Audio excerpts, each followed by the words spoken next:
Quick, who was the first actual friend of Fred Sanford we get to meet in show history? Hey, Melvin! Hello, Lamar! How you doing? Hello, Fred! Hey! Goodbye, Fred! Goodbye, Lamar! Wait a minute, Melvin! If your answer was Melvin, you'd be correct. They nice. Yeah, they wear those soft white shoes and have cool hands. Melvin had a big impact in the first season, appearing in 5 episodes total. But of all the friends Fred would have on the show, why was Melvin the first one? No Bubba? No Grady? When you see the breakdown, it becomes quite simple. So on today's show, we will cover 3 things. Why Melvin was first, why did he not last longer, and did Red and Melvin remain friends after? Remember what I said, Fred. Don't do it. Melvin, I think you said enough already. Good night. Good night. Good night, Lamar. Melvin Edward Slappy White was born on September 27, 1921.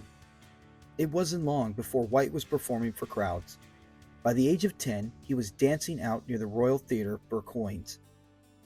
White would even run away from home and join a carnival. There he would earn money through his tap dancing skills. In the 40s, Slappy White left the dancing world for the comedy scene. He would eventually team up with Red Foxx for a successful comedy duo. Together, they toured across the country for 4 years. That would play a big part in him getting the role of Melvin on Sanford and Son. The show would eventually debut in 1972 and was an American version of the British hit Steptoe and Son. So when it came time to add a good buddy, Red should choose from one of his old act comedy partners, working with Don Bexley as well, or Slappy White. Don Bexley was out touring a few years before, and once he returned, he appeared in Cotton Comes to Harlem with Red Foxx. But soon after, Don was out again and doing his comedy tour in Asia in 1971. Meanwhile, Slappy White was still here in the States, and he had time to help Red on the show. She looked like the part of the Polaroid that you tear off.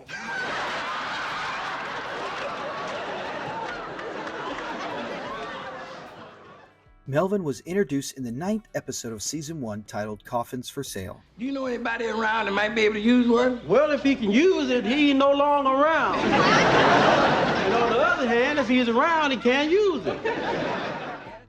Rated one of the highest in series history, it introduced the fan base to Fred's new friend, who would be a main fixture for the rest of the season. Melvin would portray a mellow, kind-hearted friend who would play well as the setup man to Fred's jokes. But it didn't mean Melvin wouldn't get off plenty of great jokes himself. You know, I wish they'd do a Godzilla movie with a black man, don't you? I never really thought about it. You know, show a black man getting the best of the monster for a change. By the end of the season, fans thought of 3 things when it comes to Sanford and Son: Fred, Lamont, and Melvin. I think the idea of you getting married again at your age is ridiculous. Shut up, Melvin.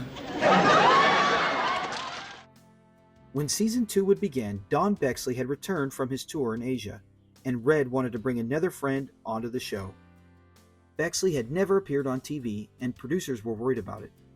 After some convincing, Bubba Bexley made his debut on the opening episode of Season 2. While doing research, some rumors were spread that Slappy White was removed from the show because he and Bubba were too similar, which couldn't be further from the truth. It's a big possibility that they knew Melvin was on his way out and wanted to bring in Bubba to help smooth the transition. Another rumor was that Red and his old buddy Slappy White had a falling out. That was another false rumor. Red and Slappy White were just as good as friends as ever. Heck, Slappy even appeared on the Red Foxx show.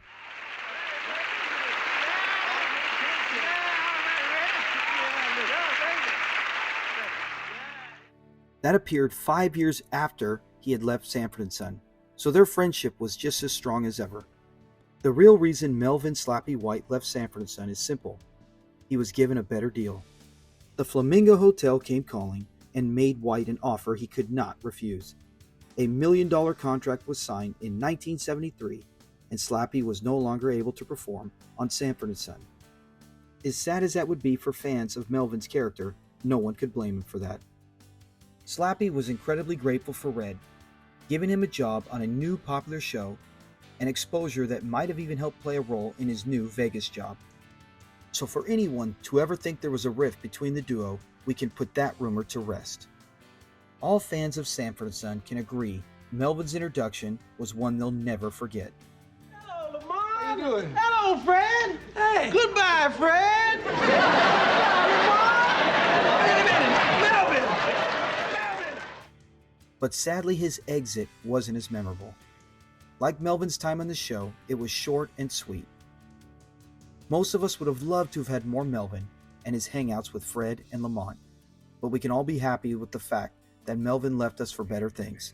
So here's Slappy White doing a few things from his new album. Ladies and gentlemen, one of the funniest men I know, my former partner, the great Slappy White.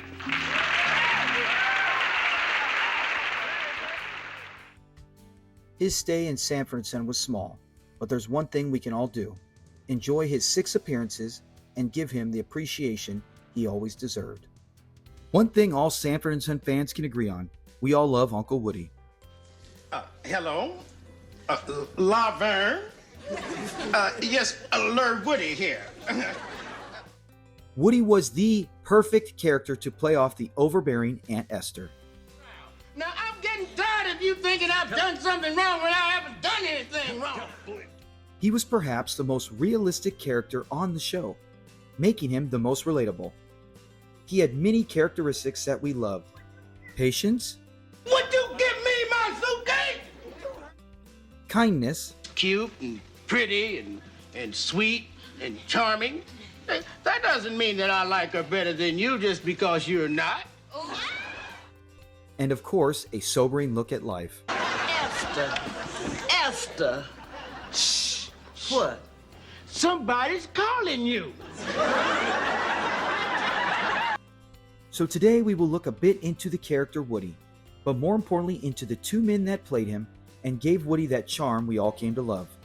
Wipe off all the fingerprints and get the heck out of here. As we just said, 2 men played Woodrow Anderson, and the first being actor DeForest Coven. How about a toast to the bride and groom? Woodrow, put that bottle down before I unscrew your wrist.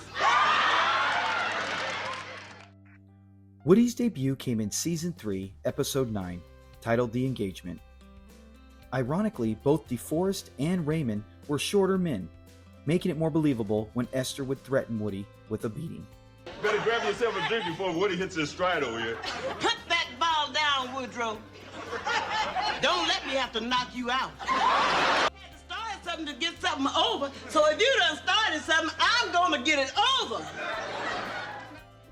DeForest played the character very well, but seemed to just be there to set up jokes for Aunt Esther. In fact, one of Aunt Esther's most memorable lines came directed at Coven's Woody. Woodrow, you came here with tea. Do you want to leave with tea? It's never mentioned why DeForest was used for just one appearance. He continued to act that same year and for the years to follow, including as a mainstay as Josh in the show That's My Mama. I'd like a shine, please. Shine his shoes, Red Dog.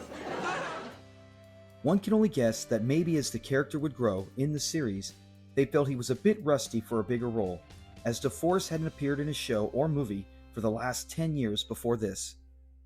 Much earlier in life, DeForest was a professional dancer, vaudeville performer, and acted. His acting career started all the way back in 1936 and ran all the way to his final performance in 1994. Like a lot of Sanford and Son actors, he would appear in the hit show Good Times and later down the line, Martin. Appearing in 56 movies or shows, DeForest had a very respectable career. In fact, he even got to stand in Apollo's corner in the legendary film Rocky. Sadly, just one day before his 90th birthday, DeForest would pass away.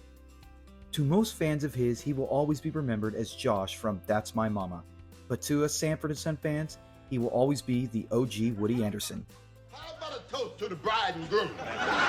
Woodrow, put that bottle down before I unscrew your wrist. Now we come to the man that put the wine into Woody the Wino, a name he'd be most famous for, Raymond Allen. How much did he have to drink? A bottle in a half an hour. How can you drink a bottle in a half hour? You got a bottle in a half hour, and I'll show you. Raymond Allen is perhaps the greatest actor to ever play someone who was drunk on the TV screen. He never oversold it and spoke in a way that someone drunk would. Tired of being a cream puff. Louder! I am tired of being a cream puff. Yeah, that's it. That's the way it is. Have another. Raymond's acting was great.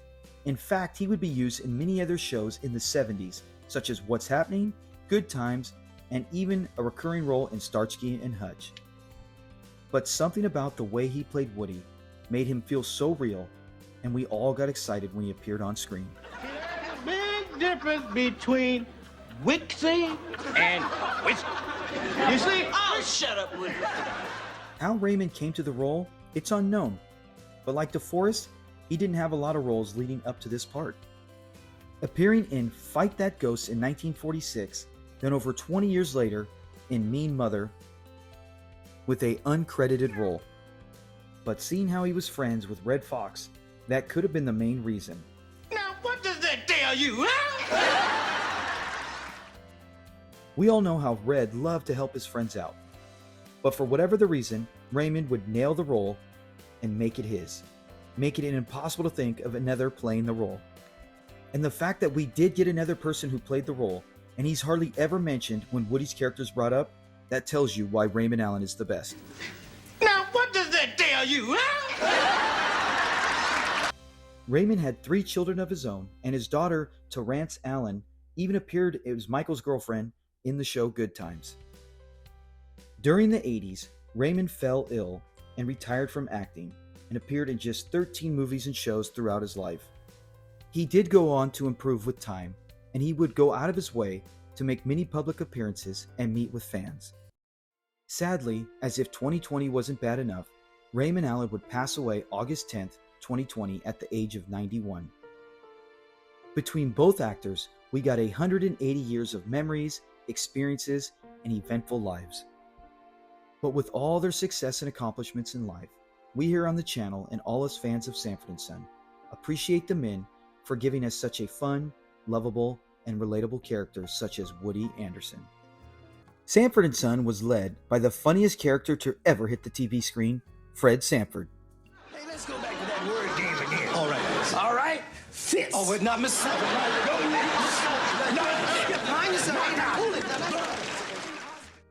But besides Fred, the show was full of fan-favorite characters such as Aunt Esther. My church is raising money for our youth program. We want to buy a wing.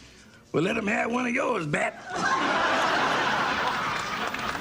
Watch it, sucker. The goofy and lovable Grady Wilson. There was Dorothy and Toto and the Wicked Witch of the Watts. No doubt the coolest character of the 70s and beyond, Rollo Lawson. Most cats cut out when they 16, and you got to cut out sometime. How old are you? 31. What you waiting on, Medicare? The cast was so good, we can talk for hours and not even come close to covering half of them. But are there a couple of guys that could have climbed to the top of that fan favorite list and even surpassed Aunt Esther? Unfortunately, we will never get the chance to know, but we can discuss it and see if we can convince you that Leroy and Skillet are the greatest characters on the show behind Fred Sanford, and we have the proof. Yeah, you ain't Mr. Comedy, you Mr. Tragedy. So sit back for a bit as we break down the duo's appearances, their best moments, and their lasting impact, and how the two's disappearance from the show is the biggest travesty in Sanford and Son's history. Before we get into their brief time on the show, let's see how the team came together into existence. Leroy Daniels started his entertainment career with his quick feet and amazing voice. Leroy started as a singer and dancer while shining shoes. He quickly made a name for himself, which even led to a song written all about him, titled Chattanooga Shoeshine Boy. and that song turned out to be the #1 hit for country music that year. Ironically, it was performed by singer Red Foley, and this wouldn't be the last time someone named Red would have an impact on Leroy's life. Leroy was moving up in the entertainment world, appearing in the 1953 musical The Bandwagon alongside Fred Astaire. They would even dance together.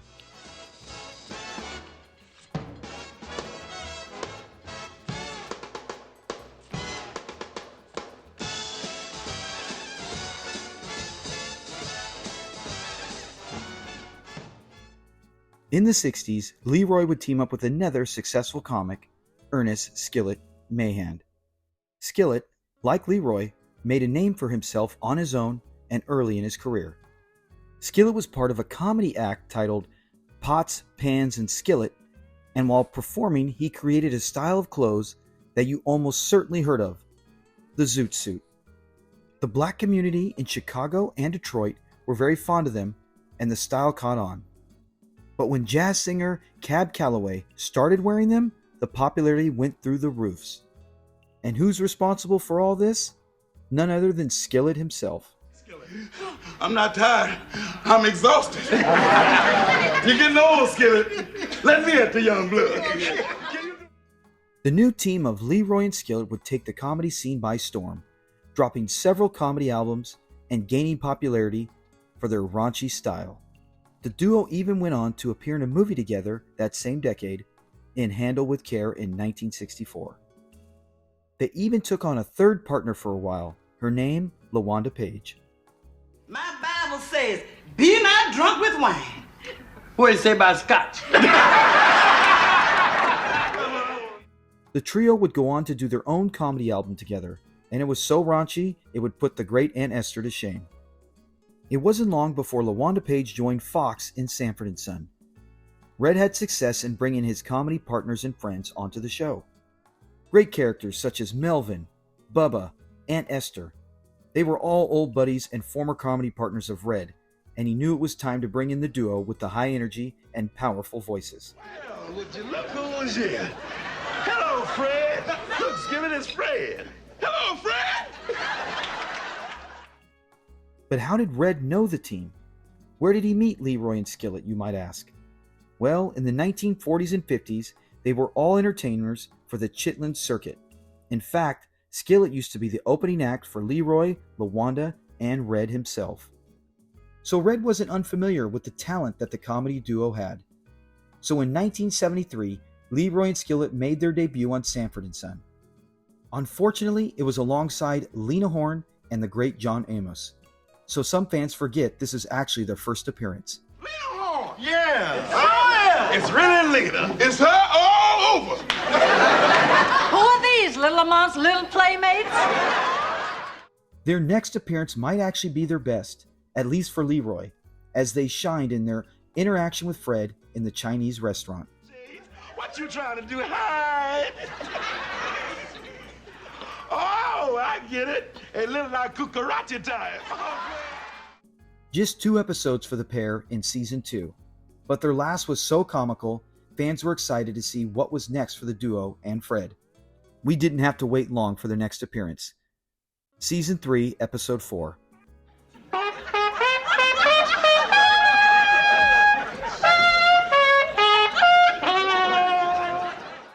Now they not only stole the scene, but they became one of the main quotes of one of the most popular episodes. Yeah, that's you right. Ain't Mr. Comedy, you Mr. Tragedy. The 3 Degrees were the star of the episode, but the best scenes belonged to Leroy and Skillet, leaving us fans wondering, when will we see more? Almost 2 months later, we got the return of Leroy and Skillet, in an episode you feel like it was almost written just to include the comedy team.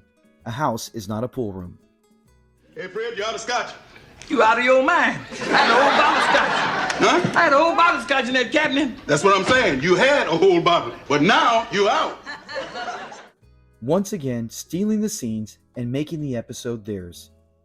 At this point, the great Leroy and Skillet had been in 4 episodes, and 3 would go on to be some of the highest rated and fan favorites. And Leroy and Skillet might be 2 of the biggest reasons why. Just 2 episodes later, the pair would be back in perhaps one of the greatest episodes in show history, Wine, Women, and Aunt Esther. I can do the Susie Q.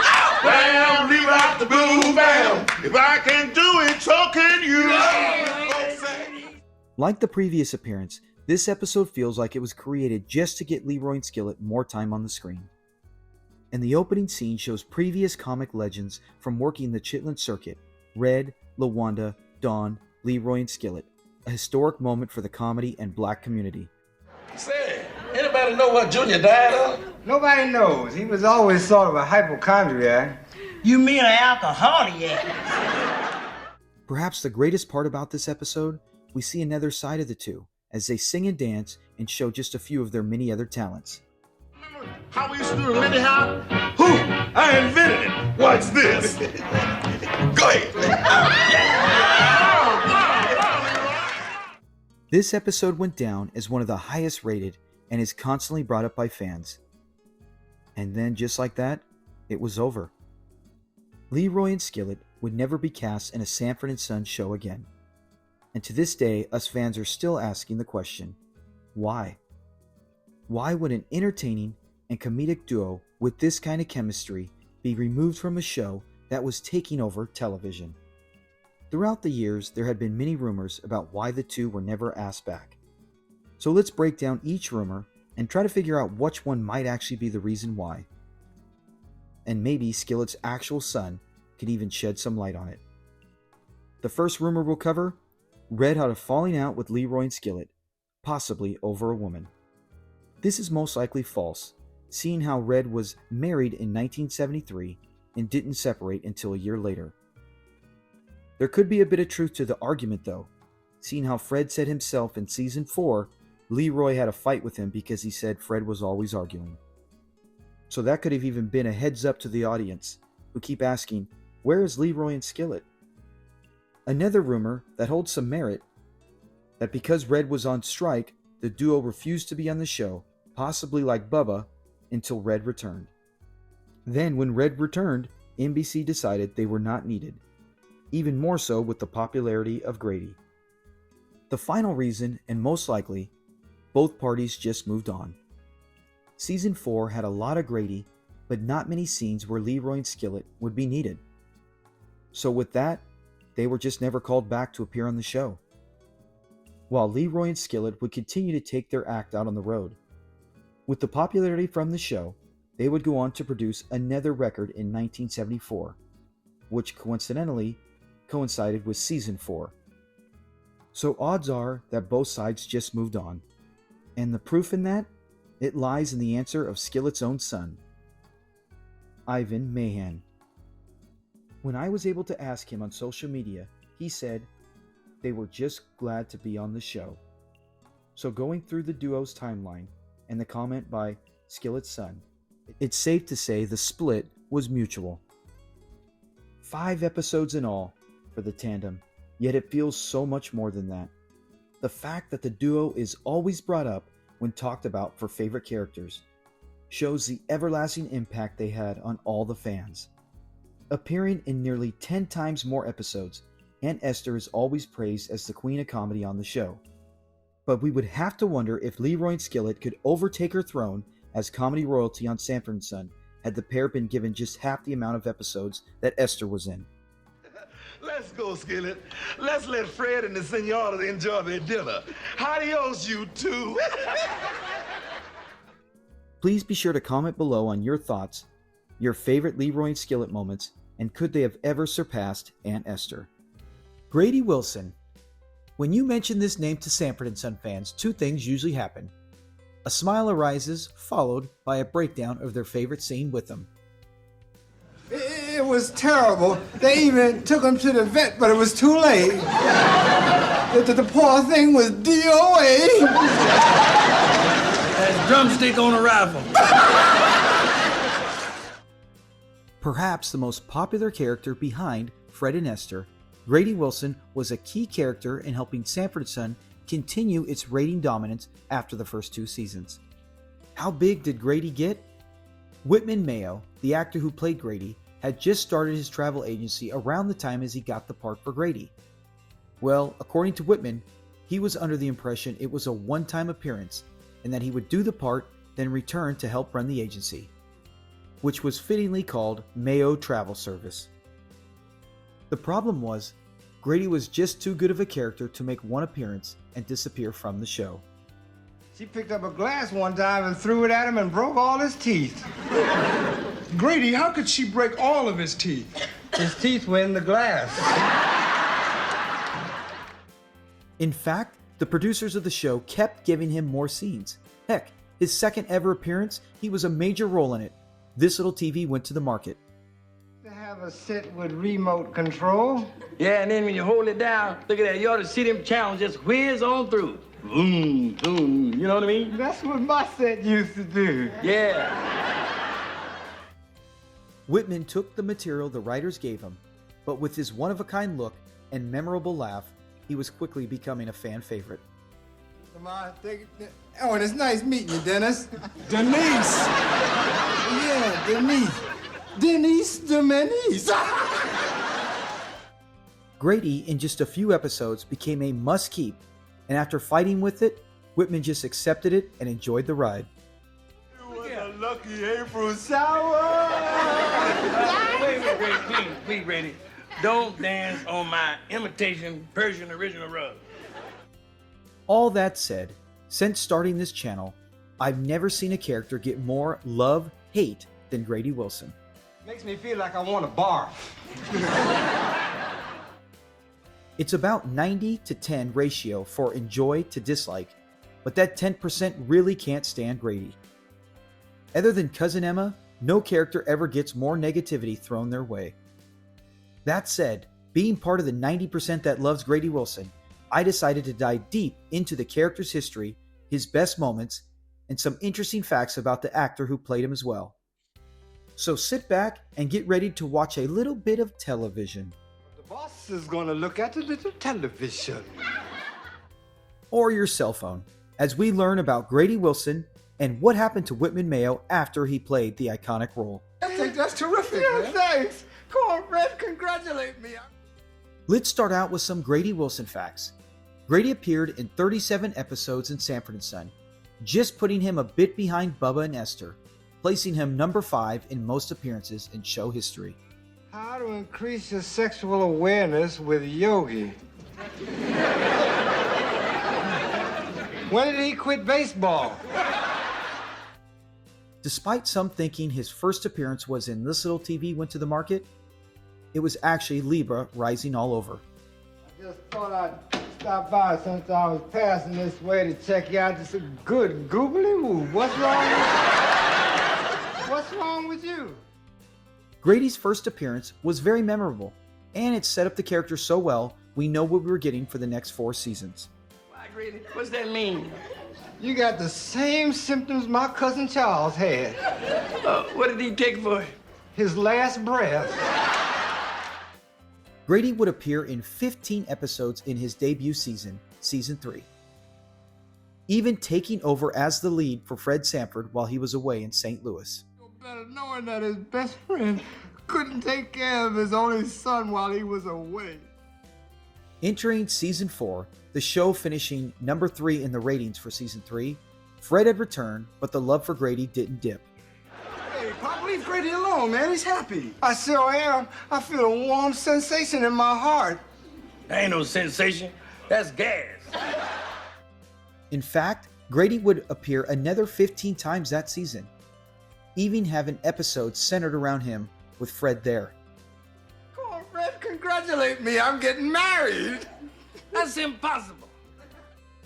Season 4 would also bring perhaps a top 10 episode, Fred's Treasure Garden, tied for the highest rated that season. Hal Smith, who played the police officer Smitty, said it was his favorite episode of all time. By season's end, NBC decided to give Grady his own show, titled Grady. Sherlock Wilson. No. Listen. Dear Shirley Wilson. Sure. Despite the series having a handful of enjoyable episodes, it didn't make it to the end of the season. Grady would return for season 5 and 6, but only appear in 7 of the next 48 episodes. Grady's story didn't end with the show Sanford and Son. In the spin-off Sanford Arms, we learned Grady married his old flame, Dolly. There's so much I had to tell you. My daughter, she moved back to Chicago, and I got married to Dolly. You remember Dolly, don't you? On that very happy note, let's dive into why Grady was so loved, the man behind him, Whitman Mayo. Born in November of 1930, Whitman was from the great New York City, raised in the paradise of Harlem. Before the Puerto Ricans moved into Harlem, it was a paradise. Right, Melvin? That's right, Fred. It was a paradise. Whitman, along with his family, would move to Southern California in his late teen years. At the age of 21, Whitman enlisted in the U.S. Army, serving from 1951 through 1953 during the Korean War. Once done with the military, Whitman attended multiple colleges, with UCLA being the most noted. It was at this time in life Whitman began his acting career. It was mostly smaller parts, but still good experience and training, which would pay off later down the line. Whitman also found ways to pay the bills, working in vineyards, waiting tables, and oddly being a probation officer. I've always found it comical, imagining the people watching Sanford and Son years later saying, "Hey, that's my P.O." In the early 70s, Whitman was working at the New Lafayette Theater in his old hometown of Harlem. In Harlem, it was a paradise. Right, Melvin? That's right, Fred. It was a paradise. While there, he worked with other black artists who would all go on to have impactful careers. Robert Gilliam of Benson, Isabel Sanford from the Jeffersons, and Toni Morrison, the Pulitzer Prize winning author. When asked about this time later in life, Whitman said there was a lot of energy, purging, cleansing, finding out who you are. While there, he was offered the part of Grady Wilson, and it was just as we said earlier, for a one-time appearance. The problem was, Foxx and Mayo were just too good together. Did you hear that, Fred? He's good, baby. Man, that was legal talk. And the producers, they were not letting Whitman go. Whitman would buy a home in Inglewood and stay with his wife at the time, Gail. Whitman had stated later that he started his travel business to ensure finance stability, as he didn't want to just rely on his acting career. And in the many years after Sanford and Son, even while continuing to act, Whitman was involved with the company until he moved to the state of Georgia in 1994. And as we mentioned, Whitman continued to act, comedy as well as drama. So let's cover some of his top performances you might not know about. Whitman took all kinds of roles, including the first time I ever remember seeing him as a child in the kids show That's Cat.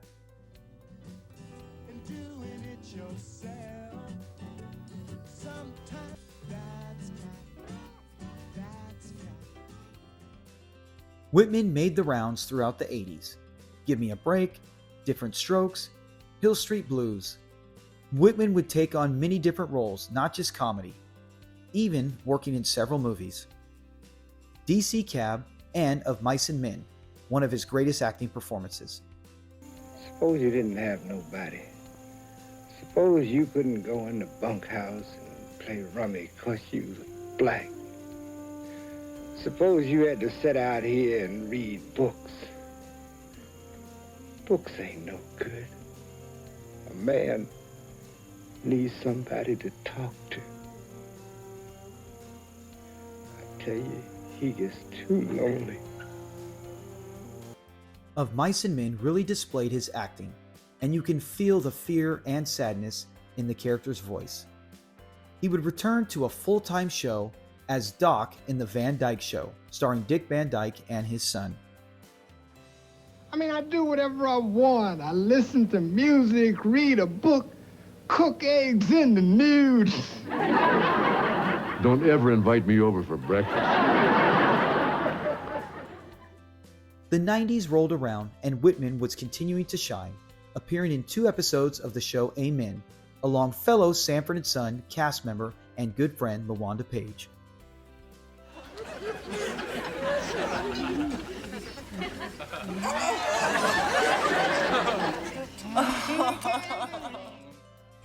"1991 was a busy year for Mayo, going back to a serious role in the smash hit Boys in the Hood. Ain't nobody from outside bringing down the property value. It's these folk shooting each other and selling that crack rock and shit. Well, how you? It was so amazing to watch Whitman in these mini roles, from comedy to drama, and being successful at both. He finished 1991 with a mixture of both types in the episode of Full House. What was the Great Depression like? How does it sound? Depressing? Good answer.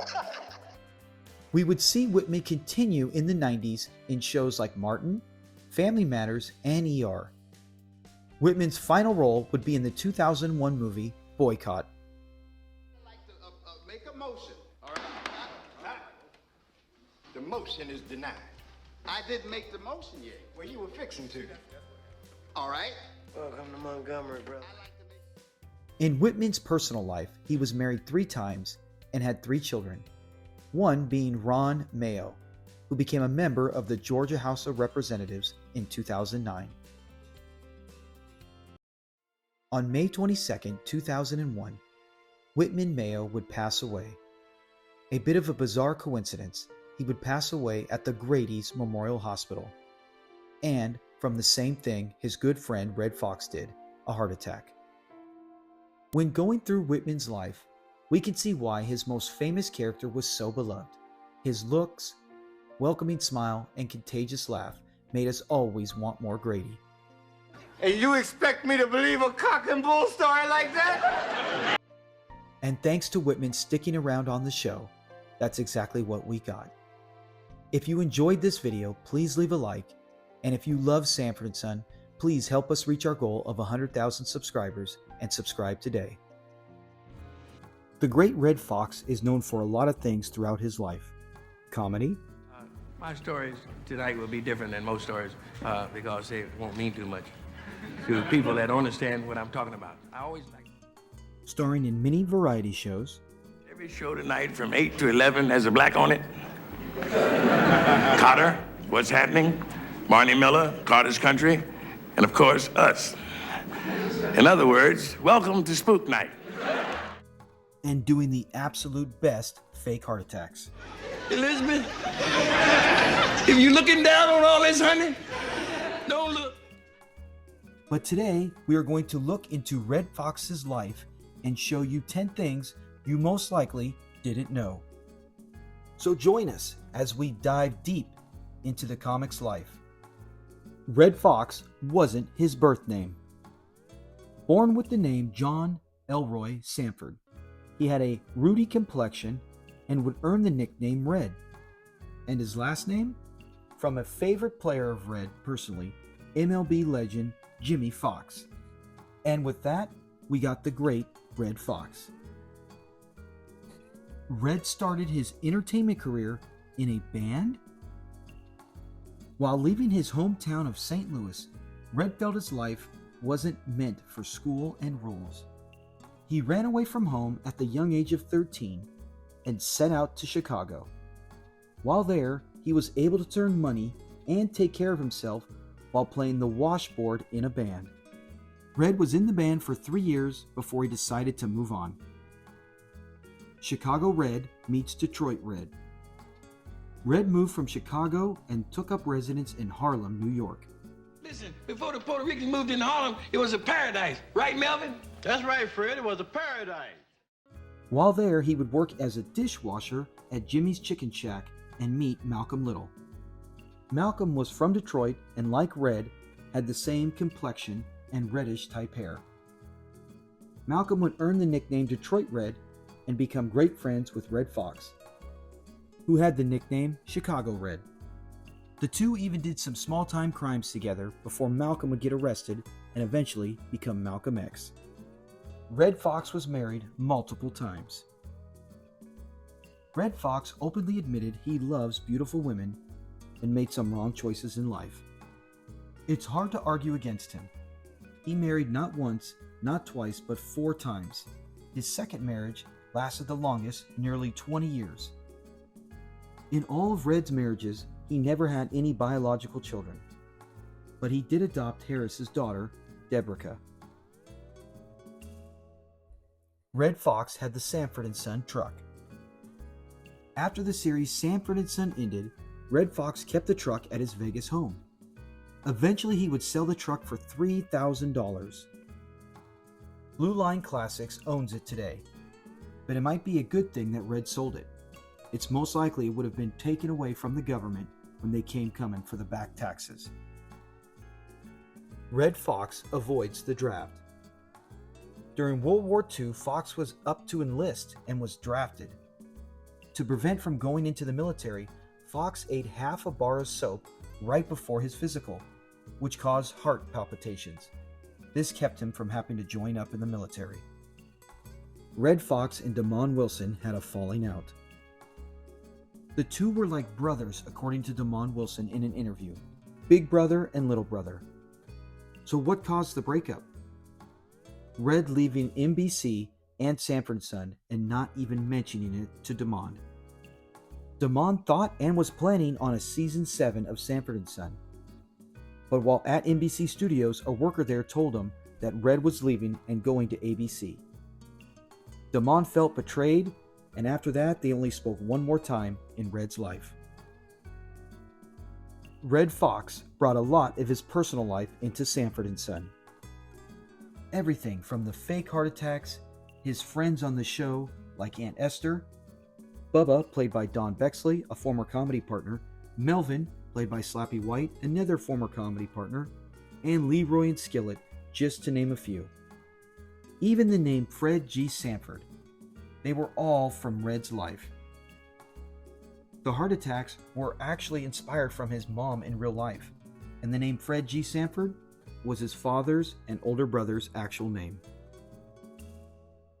Red Foxx had a total of 5 sitcoms. In all 5, Red was the lead character. Sanford and Son for 6 seasons was his biggest hit, but his final sitcom, The Royal Family, was also a successful hit and on the way to becoming a main show. Unfortunately, Red died after just 7 episodes, and the show didn't last much longer.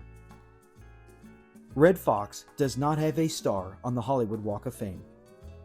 It's an embarrassment that the legend does not, but if the cost could be raised, maybe he can finally get the recognition he deserves and that all the fans really want for him. Comment below if you learned something new or if there was at least one fact on here you did not know. Thanks a lot. Be sure to like and subscribe.